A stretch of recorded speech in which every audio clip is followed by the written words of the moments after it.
Good afternoon. So the things that I've learned and recall about the video lecture that I watch is all about the making school inclusive. So the first thing that I've learned is all about the stakeholders. So when we say stakeholders, these includes teachers, learners, administrators, school staff, officials, the government, parents, and the community.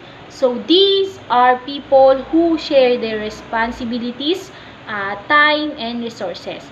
So what uh, what can stakeholders do to create inclusive cultures? So the first one is set the parameters for inclusion. So the government does not rather neglect opportunities to undergo seminar for them to be more passionate. So one of the example of this one is teachers. They should attend seminar for them to become passionate of their future, or as their professional. So the second one is build key people. So when we say build key people, they are allowing teachers who needs training. They provide teachers assistance, as well as especially the students. They do this because they do this because they have to assess instructional materials available for teacher and the learners. So the next one is identify and eradicate barriers. So these are the challenges students and teachers may go challenges.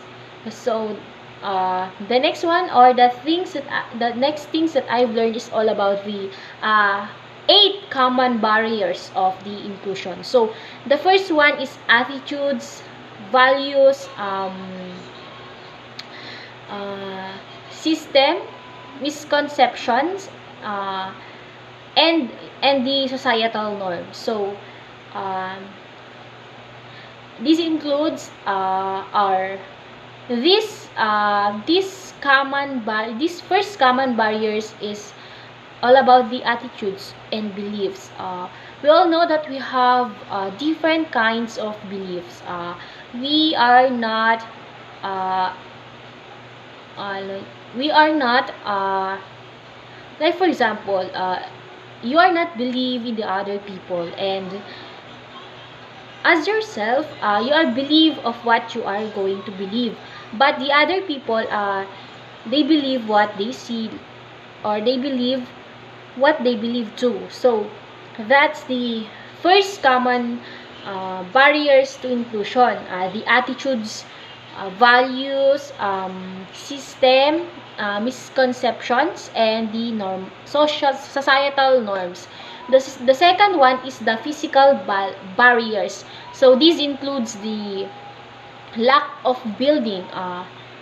One of the example of this one is they should have availability of buildings, and the third one is the curriculum. The fourth one is the lack of teacher training and how teacher efficacy.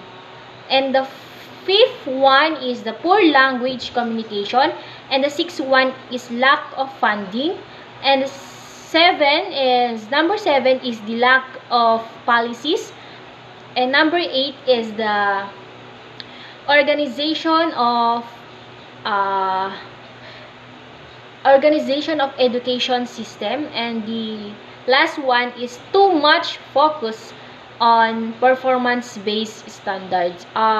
In this one, they are in the last common barriers of inclusion, the too much focus on performance based standard. They are not focusing of the uh, formative assessments. They just focus only on performance based assessment. No, so that's all the things that I've learned about the or things that I recall about the video lecture.